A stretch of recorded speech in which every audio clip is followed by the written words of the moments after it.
Prends ce qui te parle est un podcast pour les femmes qui ont envie de penser à elles, qui en ont marre de constamment s'épuiser et qui veulent enfin retrouver durablement leur énergie vitale.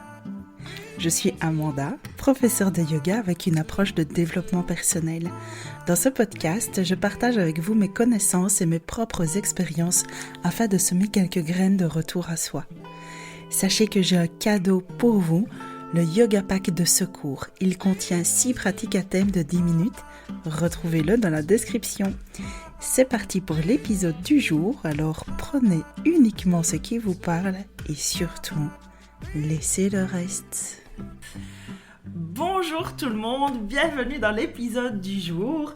Je suis super contente de vous recevoir aujourd'hui. Vous allez vite comprendre pourquoi, parce que c'est un épisode un peu spécial. Alors tout d'abord, c'est un épisode qui va faire suite à l'épisode sur les émotions. Je crois que c'était l'épisode sur l'hypersensibilité, en fait, plus précisément. Et donc aujourd'hui, dans l'épisode précédent, nous avions vu à quel point c'est important d'accueillir ces émotions parce qu'elles ont toutes un sens et un but et justement de pouvoir les libérer directement. Pourquoi ? Parce que ces émotions, justement, si on ne leur fait pas une place et qu'on les garde à l'intérieur de soi, elles finissent par se cristalliser et devenir des espèces de blocages. Alors une fois que les blocages y sont là, donc c'est bien beau de savoir ça, que sur le moment c'est bien d'apprendre à observer ses émotions, mais quand c'est fait, quand pendant des années on a gardé ces émotions à l'intérieur de soi et qu'elles sont restées comme bloquées, qu'est-ce qu'on fait ? Comment on les libère ? Eh bien c'est ce dont notre invité du jour va nous parler et il s'agit de Nathalie de Ose la magie. Bonjour Nathalie. Bonjour Amanda, bonjour tout le monde. Comment vas-tu ? Écoute, je vais super bien. Je suis très heureuse que tu m'invites sur ton podcast. Ça me fait vraiment plaisir. Je te remercie. Moi aussi, je suis super heureuse. Merci d'avoir répondu à l'invitation. Alors, est-ce que j'ai bien fait ma petite introduction Nickel. par rapport aux émotions ? Parfait. Et toi, Nathalie, donc ça fait partie de ton quotidien d'accompagner justement des personnes qui ont gardé leurs émotions à l'intérieur d'elles. Et est-ce que tu peux nous parler un petit peu de ça raconte-nous un peu ta vision de ça, comment ça se passe. Tu as bien exprimé le fait de dire quand on vit ces émotions, c'est de vraiment les laisser vivre, de les laisser venir et d'accepter qu'on ait des émotions. En fait, les émotions ne sont ni bonnes ni mauvaises, ce sont des choses que l'on a à vivre et qui passent par notre corps, notre mental, et le fait de se les laisser vivre, elles passent d'elles-mêmes. Par contre, comme tu dis, quand on n'a pas envie de les vivre, quand on n'a pas le temps des fois, ou que c'est pas le bon endroit, on met un couvercle dessus, et ce qui fait que après, on n'a plus trop envie d'aller la rechercher, et on avance comme ça dans la vie, et on se retrouve avec des peurs, de la tristesse, de la colère qu'on a enfouie en soi, mais qui à un moment donné dans la vie peut remonter à la surface, parce qu'on vit des choses dans sa vie qui font que ça fait écho avec ce qu'on a vécu à ce moment-là où on a eu l'émotion, et donc l'émotion elle se dit on revit quelque chose dans le même style, je vais montrer que je suis là à l'intérieur, et donc on ne comprend pas toujours ce qui se passe parce que les émotions reviennent en général plus fortes et de manière plus importante, et on ne sait pas toujours bien les gérer, les canaliser. Et donc, c'est là qu'en effet, j'interviens, où les gens viennent me voir parce qu'ils ont des colères tout le temps qu'ils n'arrivent pas à gérer, qu'ils ne comprennent pas, ils se mettent à crier tout le temps sur leurs enfants ou à s'engueuler avec leurs compagnons, etc. Et ils ne savent pas comment gérer cette histoire-là, et ils ne comprennent même pas parce qu'un an plus tôt, ce n'était pas du tout le cas. Donc il y a souvent un événement qui est arrivé, qui a redéclenché ce côté de colère, ou alors un épuisement qui arrive, qui arrive de par le boulot, de par la vie qu'on mène, et le fait qu'on est épuisé, qu'on est fatigué, on est plus sensible aux émotions. Et donc les colères remontent, les peurs remontent.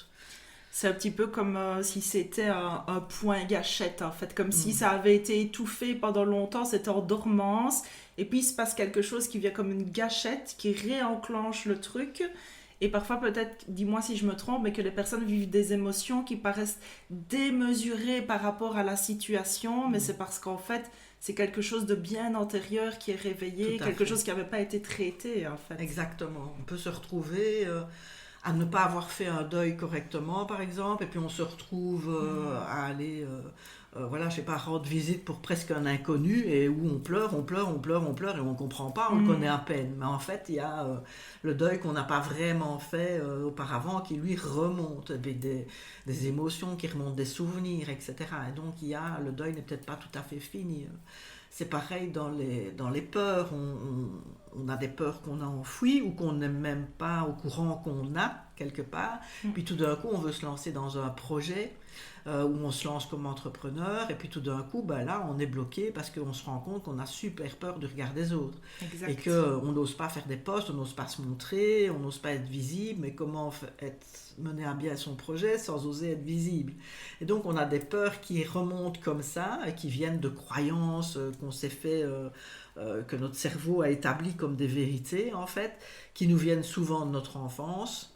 On n'a même pas pris conscience qu'on se faisait ces croyances-là, mais peut-être que le cerveau, lui, il a fait une croyance, se montrer en public, c'est dangereux, par exemple. Et donc, si on a ça, c'est difficile de mener à bien un projet ou d'être entrepreneur à l'heure actuelle avec les réseaux, etc. Et de pouvoir dire, moi, je vais me rendre visible, alors qu'on est mort de trouille de faire des posts et de se dire, je vais être jugé, je vais être critiqué, qu'est-ce qu'on va penser de moi, et donc rentrer dans ce côté de toutes ces peurs-là.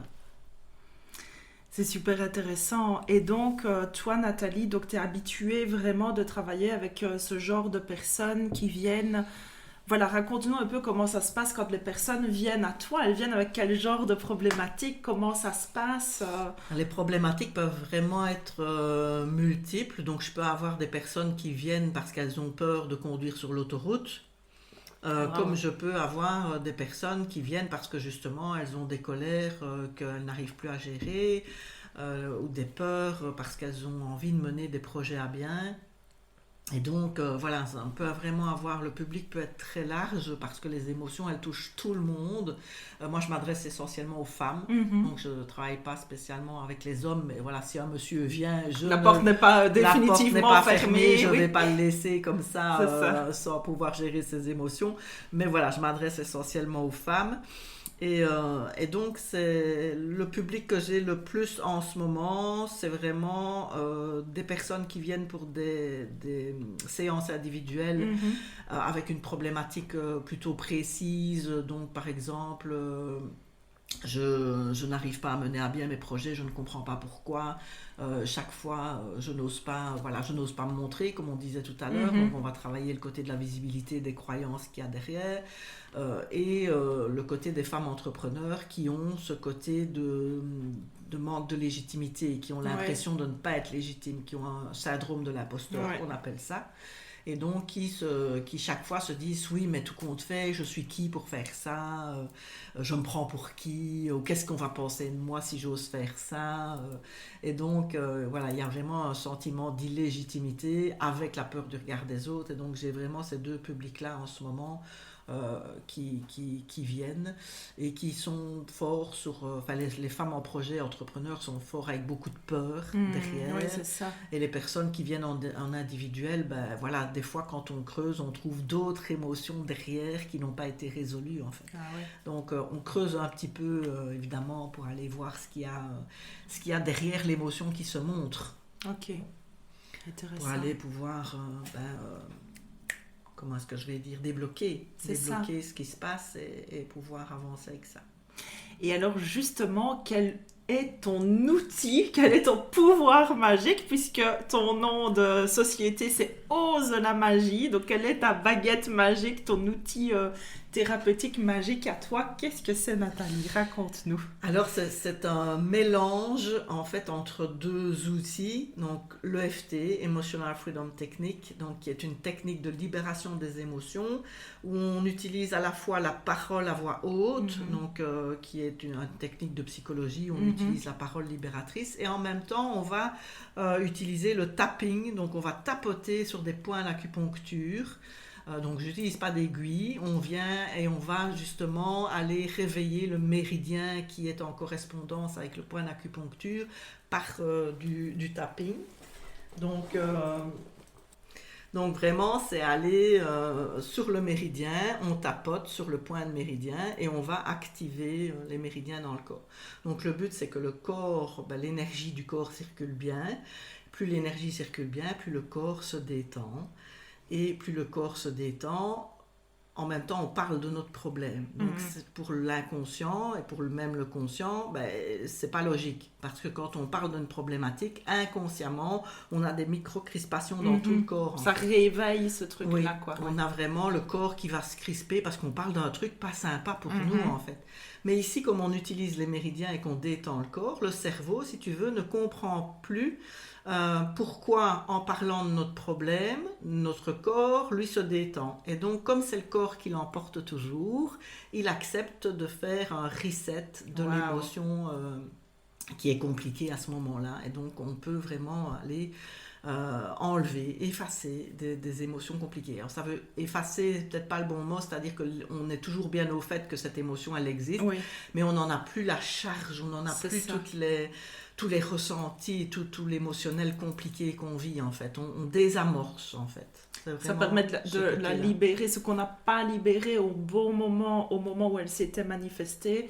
Ça permet de pouvoir la libérer, de la processer même des années plus tard. Tout à fait. En fait, ça ne sert à rien d'aller se dire c'est trop tard. Il y a des gens qui partent du principe de dire de toute façon, ça fait 10 ans que je suis comme ça, ou c'est trop tard. À mon âge, on ne me changera plus. Et donc, mais en fait, pas du tout. Et ça vaut toujours la peine parce qu'on ne sait pas jusqu'à quand on vit. Donc, ça ne sert à rien de porter des émotions qu'on peut libérer et de manière en plus simple et efficace.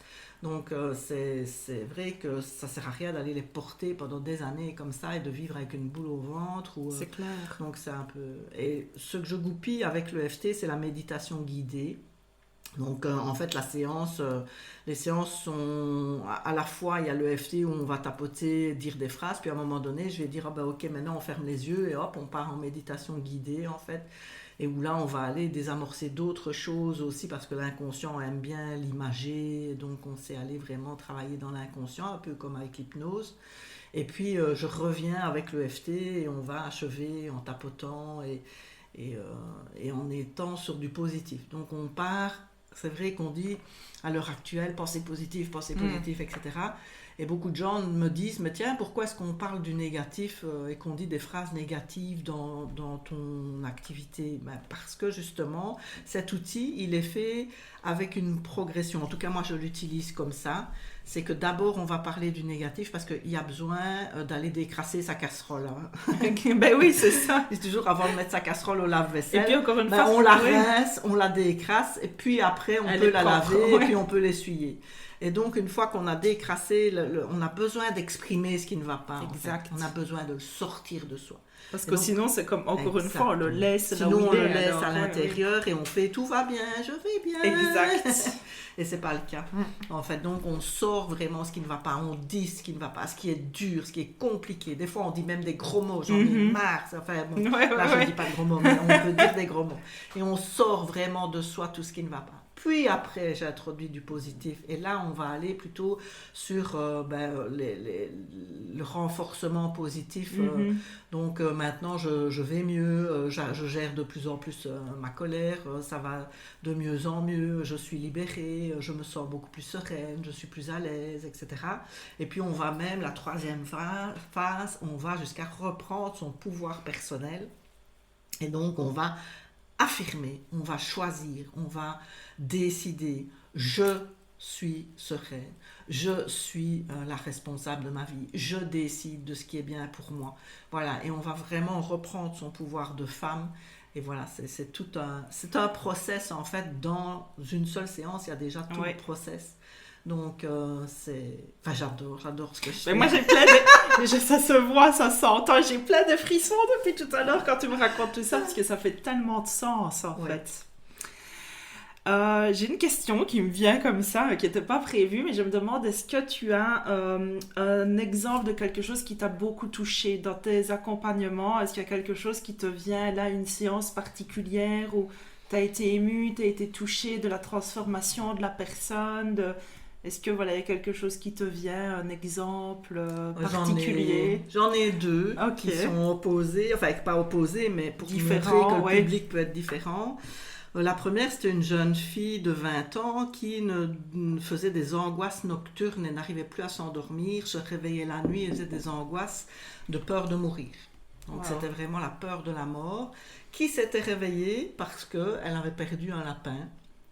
Et du jour au lendemain, elle a retrouvé son lapin mort et donc il y a eu comme une conscientisation qu'on pouvait mourir du jour au lendemain. Et donc ça a déclenché chez elle vraiment des angoisses. Et donc ça faisait 6 mois que c'était terrible. Elle était dans un état de fatigue énorme et qu'elle avait vraiment toutes ces angoisses nocturnes. Et alors je ne dis pas que c'est le cas en une séance chaque fois. Des fois il faut 2-3 séances. Mais là, en une seule séance, on a débloqué ce côté de peur de la mort. Et donc, voilà, elle m'a fait un super témoignage. Le jour même, elle redormait toute sa nuit sans se réveiller, etc. Donc c'était vraiment... et j'en ai aussi un peu... Ça y est, j'ai les larmes.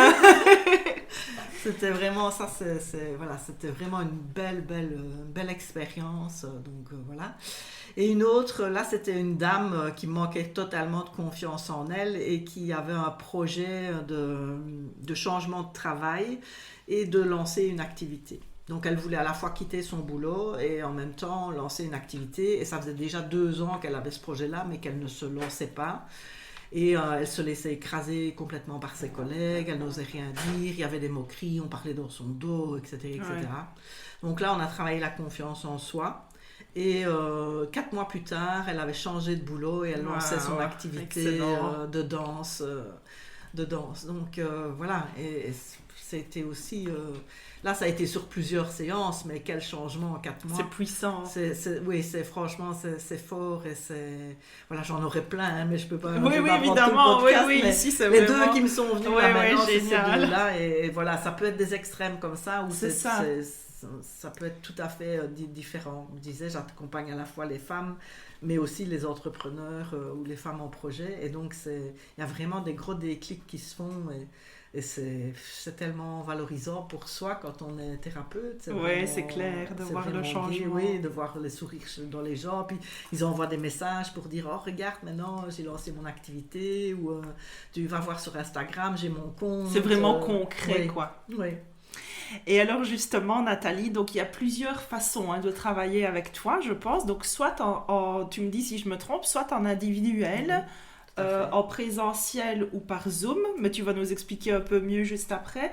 Et je crois que tu as aussi un programme d'accompagnement collectif pour les femmes entrepreneurs, si je ne me trompe pas. Est-ce que tu peux un peu nous raconter les différentes façon de pouvoir travailler avec toi, si dans les personnes qui nous écoutent, il y en a qui se disent tiens, ça me parle vraiment, moi c'est de ça que j'ai besoin. Enchantée de vous recevoir avec grand plaisir. Je fais, comme tu l'as dit, donc c'est à la fois ou séance individuelle chez moi dans mon bureau. C'est dans quel coin, comme ça on se situe un petit peu? J'habite en Angy, donc en province de Liège, Belgique. Et donc ça peut être chez moi, mais je travaille autant en visio. Ouais. Donc, et ça permet qu'on soit n'importe où dans le monde. Je travaille avec des Suisses, des Françaises, donc il n'y a vraiment pas de souci. Et ça fonctionne aussi bien en visio qu'en présentiel. Donc il n'y a pas à se tracasser de se dire mais en visio, moi je suis très vite à l'aise, je mets vite les gens à l'aise. Et il n'y a rien à faire quand on est sensible, ça passe même à travers l'écran, l'énergie, le ressenti. Je ressens les gens, etc. Je partage avec eux et ça se passe franchement chaque fois très bien. Donc il n'y a pas de souci si on n'est pas dans la région. Il y a même des gens qui n'habitent pas très loin qui me disent moi j'ai mon temps faire en visio, je ne prends pas la voiture. Voilà. Je comprends. Il n'y a pas de souci, c'est pareil. Donc voilà. Et alors il y a le côté en effet où pour les femmes en projet ou déjà entrepreneurs, j'ai un programme en ligne dans lequel il y a une partie de présentiel où je viens et où je viens répondre aux questions toutes les semaines. Et donc ce programme en ligne, ça s'appelle Aile de confiance et ça s'adresse vraiment aux personnes en projet ou entrepreneurs qui ont ce fameux syndrome de l'imposteur dont on parlait tout à l'heure, ce sentiment de ne pas être légitime avec la peur du regard des autres et qui nous tétanise et qui nous bloque et qui nous empêche en fait d'avancer dans nos projets ou dans notre... La peur sur les réseaux sociaux, d'avoir des haters, des commentaires négatifs et de se dire « Oh oui, mais si je fais ça, on va se moquer de moi, etc. » Exactement. Et des fois, c'est même encore plus savoir, c'est la peur même de se montrer. Et donc, les personnes ne font que des posts où on ne voit pas leur visage, etc. Parce qu'il y a même des fois la peur de se montrer, donc il n'y a pas de vidéo, etc. Ça peut démarrer assez tôt. Mais sinon, ça arrive que des personnes me disent « Oui, moi, je sais mettre des photos de moi, mais je ne sais pas faire les vidéos. » Parce que j'aime pas ma voix, on va se moquer, parce que j'ai un accent, parce que alors, moi j'ai un accent. Avec nous deux, vous êtes servis, là. Et donc voilà, tout ça, on travaille tout ce côté-là dans ce programme en ligne pour arriver, et on travaille aussi, ça me tenait à cœur parce que c'est quelque chose, je ne sais pas si tu connais, enfin je pense que tu connais les 5 blessures de l'âme. Évidemment, donc, de Lise Bourbeau. De Lise Bourbeau. Et donc je les travaille dans ce programme-là parce que quel que soit...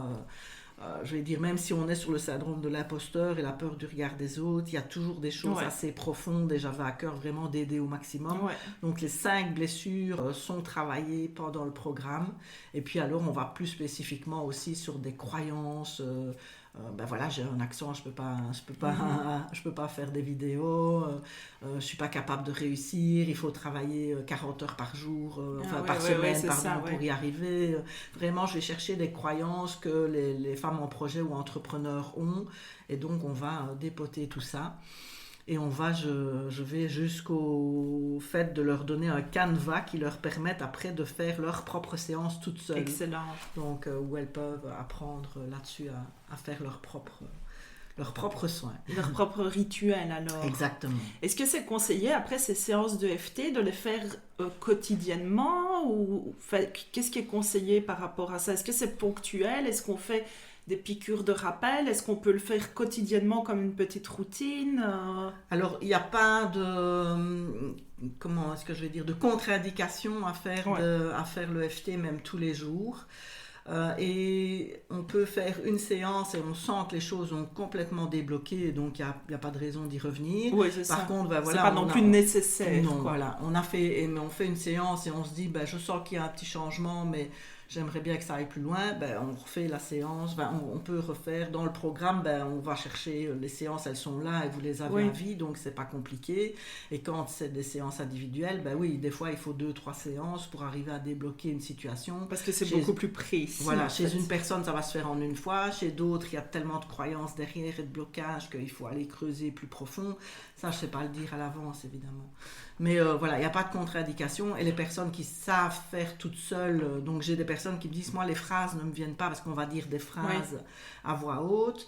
Et donc elles disent, je ne sais pas le faire toute seule. Donc elles ont vraiment ce besoin. Et toi, tu es là alors en coaching une fois par semaine pour les aider. Et s'il y a des personnes qui reviennent et qui me disent, ah mais j'ai retenu une partie des phrases et j'ai fait toute seule. Parce que je me souvenais des points et je dis c'est très bien, vas-y fais-le, de toute façon ça ne fait pas de tort et tu n'auras que du bénéfice à avancer peut-être un peu plus vite si tu sais le faire toute seule.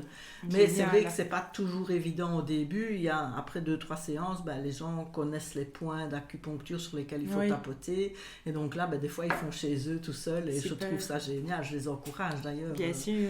Et donc voilà, ils me rentrent des nouvelles en me disant tout compte fait maintenant je fais la séance pour le stress parce qu'il y a beaucoup le stress aussi, on n'en a pas parlé, mais les gens qui sont stressés qui viennent et donc qui font cette séance et ils refont chez eux dès qu'ils en ont besoin. Je leur explique les points nécessaires absolument et puis voilà, même s'ils redisent la même phrase 10 fois, c'est pas grave. C'est ça. De toute façon le cerveau lui ça bouge et l'énergie bouge et donc super. Voilà, c'est super. Ton programme, il dure combien de temps? Une personne qui voudrait s'inscrire à ce programme Aile de confiance, ça se fait est-ce qu'il y a un timing? Voilà. C'est en 3 mois, okay. Donc c'est sur 3 mois, donc c'est assez rapide. Ça peut, des fois on peut se dire 3 mois c'est long, mais en fait quand ça fait des années qu'on est dans une situation, 3 mois c'est plutôt rapide. Oui. Et donc, il y a 2 possibilités, soit on a un prix plus doux et on fait tout en autonomie, Sans les coachings, alors. Donc sans les coachings, soit on a un prix plus VIP, où là on a les coachings et on a un coaching individualisé sur les 3 mois, où là on aborde vraiment ce que la personne souhaite, peu importe si c'est pas en rapport avec le syndrome de l'imposteur. Si dit, voilà, donc elle peut venir avec une situation tout à fait différente, c'est son choix. Et donc on a une séance individuelle en plus, et moi je viens la contacter toutes les semaines pour voir c'est quoi ses questions, et je réponds à toutes ces questions par semaine, et je suis joignable sur WhatsApp pour ces toute la semaine. C'est génial. Donc voilà, il y a deux possibilités. Eh bien, merci beaucoup Nathalie. Où est-ce qu'on peut te retrouver maintenant pour les personnes qui ont envie de te suivre? Où est-ce que tu es présente? Où est-ce qu'on peut voir tes actualités ou te contacter? Je suis présente sur Facebook et sur Instagram sous Ose la Magie. Ose la Magie. Moi, je le mettrai en story, évidemment. Merci. Et donc, voilà, le plus facile, c'est de m'envoyer un petit messenger ou un petit message sur Instagram, dire coucou, voilà, j'ai écouté le podcast, ça m'intéresserait de faire une séance avec toi. Et voilà, c'est simple, tout en simplicité, on ne se prend pas la tête. Magnifique. Et s'il y a des questions, les questions sont bienvenues, je prends toujours le temps d'y répondre, donc avec grand plaisir. Eh bien, merci beaucoup à toi Nathalie. Je suis sûre que cet épisode va beaucoup plaire et faire du bien, parce que parfois, ne serait-ce que le fait d'entendre parler de ça, d'entendre que nos émotions sont légitimes, d'entendre qu'il n'est jamais trop tard et que c'est pas grave, qu'on est finalement tous soumis à ces choses-là de la vie, déjà rien que ça fait du bien. Donc merci beaucoup. Merci à toi, Amandé. Namasté. Amanda.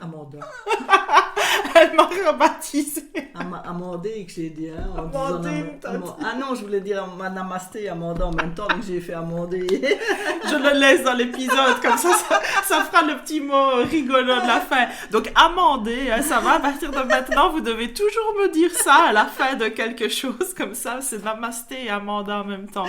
Allez, à tout le monde, à la semaine prochaine, gros bisous. Et voilà, l'épisode du jour est terminé. S'il t'a plu, n'hésite pas à t'abonner, à liker, mettre des étoiles, un petit commentaire et à partager avec une personne à qui ça ferait du bien.